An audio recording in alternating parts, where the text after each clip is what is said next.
Scary facts you didn't know about. People who stay up late and get up late are more likely to become psychopaths. Wherever you are, someone has died in that same exact spot. Most laughs on TV are from the 50s, which means you're hearing dead people. Y'all, I just freaked the fuck out. I thought somebody was watching me. Don't that look like an eyeball? I thought somebody was watching me, y'all. Y'all could hear how I'm breathing. Like, this shit it scared me. Look at that. That look like someone watching you. It's not throw. Those some damn nails, y'all. Oh, they gotta change that. The worst mistakes that medical professionals have ever made, part 1. The woman in the photo behind me is Ilda Maciel, and she's from Rio de Janeiro. At the age of 88, after having suffered a stroke, she was admitted to a hospital. According to friends and family, once her condition stabled, she had started getting better. However, this is where somebody made a mistake. Oddly enough, she passed away after a nurse ended up giving her an injection. What happened was the nurse ended up injecting chicken soup directly into her veins, which ended up causing a pulmonary embolism. This soup was rather meant for her feeding tube and obviously not meant to be injected. Hey, yo, Chuck, give me the mic, man. Hey, yo, give me the mic, yo. I know you hear me. This some bitch right here was a motherfucking fool. He was a Nigerian prophet. He was very accurate with his readings. Until one day, he fucked up and turned himself into a meal on wheels. His name was Daniel Abudarn. Bro was so inspired by Daniel in the Bible that he tried to create his own fucking version. Yeah, so you know how this shit about to go. And this long-haired some bitch drove his ass to the nearest zoo and jumped in the fucking lion's den. The lions were fucking stunned. They couldn't believe it. They was all fucked up in the head. Besides that, the lions had just ate, and Daniel was like a fucking bonus meal. It was like DoorDash had swerved through that bitch. Daniel thought that he had complete control over them. But just like an Easter bunny, them lions hopped straight to his ass in a matter of seconds. They ain't waste no time. They got straight to business. Bro had to taste like a Nigerian beef jerky. Because they even ate his motherfucking clothes too. Like you're in doors just sitting there open. Oh my. Bro, someone is dying tonight and it ain't me. What the f?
Ambulance service. Is the patient breathing? Barely. Okay, is he breathing right now, though, even if he's... Is he breathing, Tom? He keeps taking big dark breaths. Basically, my 6-year-old stepson is falling, he's banged his head. Okay. And while he was on the floor, he's banged his head another 5 times. Okay. He's lost colour, he's got a big lump on his head. Is he awake? So what, sorry? Is he awake? He's half in and out, but he's banged his head quite hard. Is his breathing noisy or abnormal? Is it noisy or abnormal? It's barely there, he's barely breathing, he's in and out, he's taking it hard. He's basically been treating us all like shit. He's threw himself on the floor, he's headbutting the floor. I'm trying to pick him up in the process, he's headbutting me in the process. Okay. I've got him up, he was breathing like a little bit better at first. Yeah. Washed him down, put some water down him, tried to obviously get him like, a bit more colour in him, but then obviously I've seen the lump on his head that he's done to himself. Right. Help's been arranged for him. Okay. Yeah. Try and keep calm for me. Can you get him lay out flat on his back? Flat on his back. How old is he? He's 6, nearly 7. 6 years old. Okay. Yeah. Right, there is me. He's losing colour. He's very pale, but obviously it's a big bang. He's knocked himself out by the look of him. And he's barely breathing now. He's breathing. He's barely breathing. He's lost just at the minute. Okay, so I'm going to tell you how to give basic life support. Okay, so you can just keep going. Just briefly, what happened? Basically, he'd gone out to get me a birthday cake for the kids. Arthur was told to sit on the thinking step. Arthur's put himself all over the floor. He's banged himself off the radiator. He's hit me. He's kicked me in the process of me trying to get him back on the thinking step. He's then gone on all fours on the floor, and I've told him to get up. And I shut the door over, and all I heard was a crack off the floor. He was headbutting the floor on all fours. Headbutted the floor once, said, "Arthur, get up, you're going to hurt yourself. I've phoned your dad." He went, "I don't care." At that point, he was fine. And then he dropped his head again as I've tried to bear hug him and pick him up, and he headbutted the floor 3 times. Here on this carpet? Round about, the door was shut, so if you go in, I'll show you. Because it's probably about here his head was, but it's concrete, there's no underlay under that. He'd knocked himself unconscious. I picked him up, put him on the sofa, poured water in his mouth. So you come in, he's banged his head 3 or 4 times here. I was in the living room, then I'd sat down in the living room, and that's when he threw himself on the floor. And you heard him banging his head? Bang his head. So what did you do? I came out to him and told him to get up. He told me no. So I tried to bear hug him and put my arms underneath him and pick him up. And he dropped, and he banged his head another 3 times off the floor. And as I picked him up, he hit me and he kicked me as I was trying to get him up. Like I say, he's like the last 6 months, he's battered both my kids. He's smashed this house to pieces. He's battered his dad. He's hit me. When I tried to get him off the floor from headbutting the floor, he headbutted me and he kicked me and he's hit me. And he was a very conservative guy who was very, very... Oh my gosh, that's a mass. Holy cow. He always had fights. Well, the key to success in North Carolina.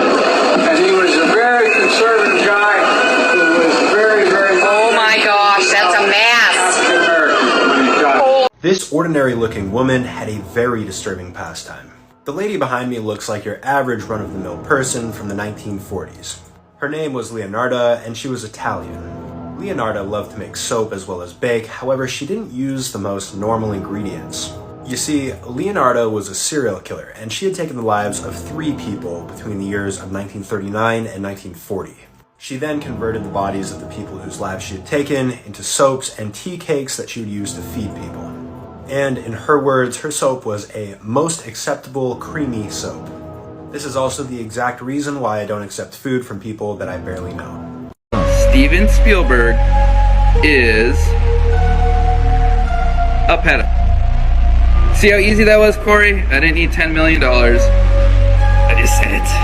Oh, I'm not going to talk about Tom Hanks either, who is also a pedophile. Tom Hanks, folks, is a pedophile.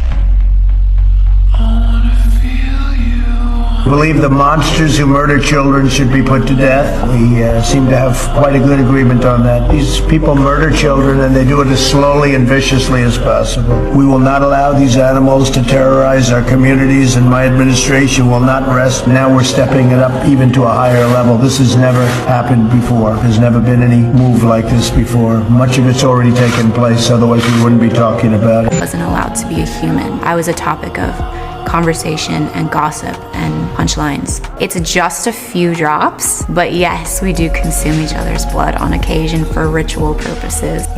Also, would love an invite to that meeting on Wednesdays. I mean, that's... You have a cloak? Need a black cloak? I mean, I'll order one on Amazon. And a cup of blood. Cup of blood. Needs to be a golden cup. Okay. No silver. Oh my God, they hate silver. I'll go to Party City. You got it. Gold. Okay. Gosh. This is one of Oprah's favorites. She says it's a miracle fountain of youth and her magic wrinkle cure. So I'm going to put a little on your hand. I'll do that. Oprah did. Yeah, Oprah did it. All right, so here, we're going to rub it right in. How come it's red? I'll show you in a sec, Steve. So this is made from growth hormones of human foreskin. The wrinkles has just disappeared. I can't even ball my hand up. So it's made from human foreskin. Okay, let's talk about this facial that you're obsessed with. How many, did you get the whole cast of Ocean's 8 to do this? Everybody. Okay, good, smart ones. Just those that I thought would appreciate it. Okay, explain what it is. Well, it's this way in which one forces through microneedling. It's like a little roller with these, some of you, I think many of you know it, and it pushes through the skin and ruptures the collagen and then boosts it. You look like a burn victim for a day, but then it pushes the What are you pushing into the skin, Sandra? Sarah? Carrie? What are you pushing into the skin? Well, you push in whatever the facialist would like to insert into your pores. But what is it? It is an extraction from a piece of skin that came from a young person far, far away, and they somehow figured out how to extract. It's foreskin from a Korean baby. Oh yeah, he tried it. My man's right here went to the North Central Island and tried to teach these people about Jesus Christ, knowing damn well these people don't speak English. And they was not going for that shit. Dude ass went over there just to become a fucking shish kebab.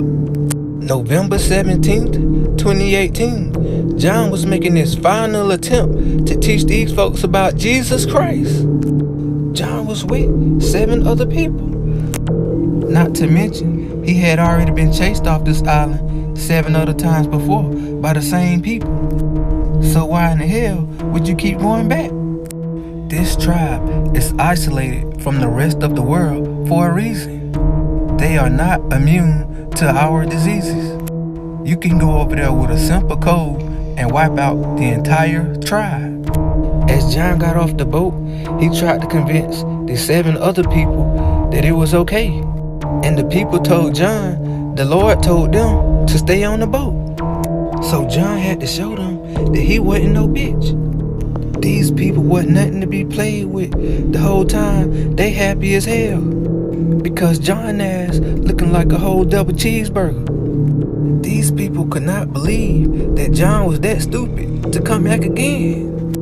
They took every arrow they had and shot it straight to his ass. Moral of the story is, don't go places that you're not wanted, and use the common sense that God gave you. Goodbye. He was deliberately starved, so he weighed just 1.5 stones. He was regularly beaten, so his tiny body was covered in bruises. It was a head injury that eventually killed 4-year-old Daniel Pelka. Today, his mother, Magdalena Wuszak, and her partner, Mariusz Kreszelek, were both found guilty of his murder. This CCTV shows Magdalena collecting Daniel from school, but he isn't holding her hand. Circled in green, he's the one walking several metres behind. Hours later, he suffered a serious head injury. But his mother texted her boyfriend saying there was no point calling an ambulance. Instead, they Googled what to do when a child doesn't respond. Eventually, 2 days later, his mother called 999. All right, what's the problem there? What's happened? Listen, my son, he stopped breathing. He got 4 years, yeah, and we wake up and he stopped breathing. He sent me. Okay, what's he doing now? Is he breathing? No, he's not breathing. Nothing. Daniel was pronounced dead at hospital. We're dealing with a 4-year-old little boy, and as they starved him, and as he became thinner and thinner, he became even more vulnerable, and he was beaten by grown adults. In this house in northeast Coventry, the couple carried out a campaign of cruelty. While his siblings were well treated, Daniel was locked in a room just a few feet wide. This door was covered in his tiny fingerprints. The handle had been removed, so he couldn't escape. There was no furniture other than some threadbare carpet and a very thin, it was heavily urine stained. It was pretty bleak, and it must have been a terrible existence. And we know that he spent a lot of time in that room. Daniel was regularly subjected to a series of punishments. He was forced to kneel down in a corner for up to 20 minutes or made to do squats repeatedly, and he was force-fed salt, all because he was hungry and had taken some food. This footage shows him in a school corridor. Teachers saw him eating leftovers from the bins and taking food from other children's lunchboxes. The couple's text messages helped convict them. Wuszak once wrote, "Well, now he's temporarily unconscious because I nearly drowned him." Throughout the trial, they blamed one another for Daniel's murder.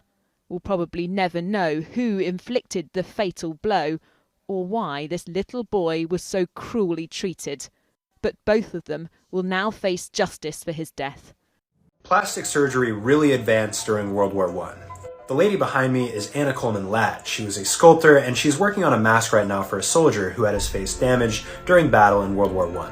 To show you an example of her work, here's a soldier's face after battle when it had healed up, and here's the same exact soldier's side profile after Anna had so diligently created a mask for him.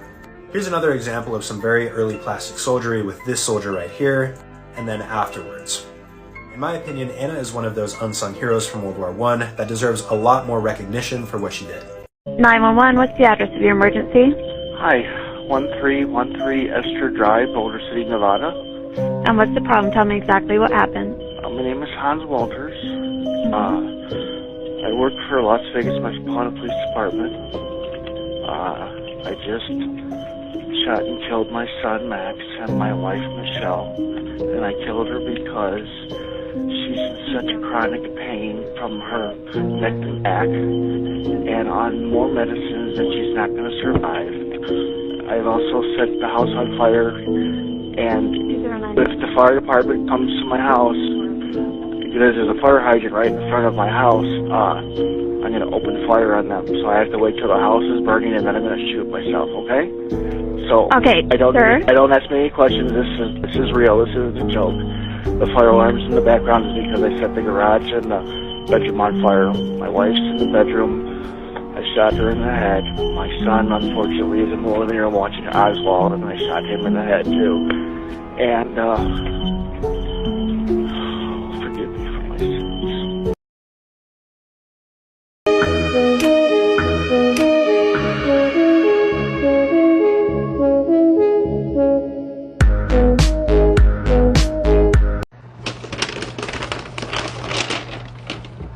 Oh my fucking god, I swear to god, this thing just fucking looked at me. Oh my. Do this and put it on your chin. Is this your chin, Mama? Do this and put it on your chin. They were murdered in their own home by a man they trusted. Mother and daughter strangled, suffocated and set on fire by the family handyman Shabazz Khan. Dr. Saman Mir Sachavi and her 14-year-old daughter Vian Mangrio lived in Reedley in Lancashire. CCTV captures Khan walking towards their home the day he killed them. When Vian comes home from school, her mum is already dead. And when Khan leaves at around 10 p.m, so is she. It's believed they had both been drugged and then murdered. Khan then tried to cover his tracks by starting a fire in the kitchen and scrawling graffiti on the walls. It reads, "This is a COVID house. My mum is evil." Photos with disturbing backstories. The photo behind me looks very normal and unassuming. This was taken on the Uruguayan flight 571. However, this flight would not make it to its final destination and would end up crashing in the Andes with 45 people on board. 33 people survived from this. However, they had another problem. They were stranded in the mountains where the temperatures consistently reached -30 degrees. The surviving group very rapidly ran out of food, so the remaining survivors decided to start eating pieces of the chair. However, this would not suffice. As the number of survivors dwindled over time, they were forced to eat the remains of the other passengers whose lives had passed. After nearly 2 months of living in the Andes and with no sign of rescue in the future, 2 survivors decided to go out and venture and decide to see if they could find civilization. Long story short, they did, and then the remaining survivors were rescued. Follow for the next part. This guy's name is Jamie Osuna, aka the man with 1,000 faces. It's very common with serial killers and shit like that. I realize that they have traumatic backgrounds. Oh yeah. Now I'm not saying like that excuses anything. His parents weren't really like in his life like that. They weren't really paying attention to him, and he was killing animals since a young age. At 15 years old, like he started joining gangs. He was in jail for gang stuff like battery, drug, not really murder yet, right? In November 13, 2011, at the El Morocco motel, right? The cleaning guy ended up finding a lady dead. Her name was Yvette Peña. So they arrested him, and then in the interview he ended up confessing to the whole thing, but like no remorse at all. No remorse at all, bro. And he literally said in the interview that, "I hope I don't get out, bro. I like killing." Then March 9, 2019, he ended up killing his cellmate, because he never had a cellmate, right? Because he was considered dangerous to be around people. They said that the cops heard like ruckus and they heard loud bangs, but they didn't pay attention to it, bro. Did they realize when he was Then dead? they went to go check on the cell. The motherfucker was headless, positioned in a weird ass shape. There was a pentagram on the floor, and on the walls, guess what was written out? 666? Ha ha ha. Ha ha ha. Some Joker. On some fucking Joker shit. So you know what I was thinking? I thought he like killed 1,000 victims and like cut off their faces and like wore them or something. That's what. Dude, oh, I forgot to say that. Oh, so that's what he did. You just reminded me. No. Well, he did. The historic village of Haworth in Yorkshire is famous for having been resident to the Bronte sisters. However, this quaint village has a darker hidden history. Atop of the hill lays the old graveyard in which residents commonly found skeletons sticking out the ground in years gone by due to overcrowding. Even worse was water contamination. Rain poured over the bodies, many of which had died from disease. It then flowed downhill to the villagers who had no choice but to use it. With the average age in the Bronte era being 26, it is no wonder the village is haunted. Every corner has a ghost, the most famous being a lady in a bonnet that stalks the graveyard. The Isle of Man is an ancient land steeped in superstition.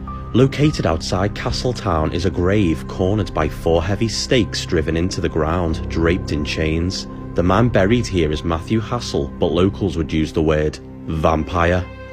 Many years ago, Matthew unexpectedly took his life, which was considered a sin, so a Christian burial forbidden, but he strangely got one and things got weird. At his wake, the corpse allegedly sat up and moaned. Everyone panicked and thought he must be a vampire. An iron stake was driven into his heart and the grave secured. Years later, they were moved off and his undead corpse was said to cause havoc in the village. The grave was sealed properly and the vampire laid to rest.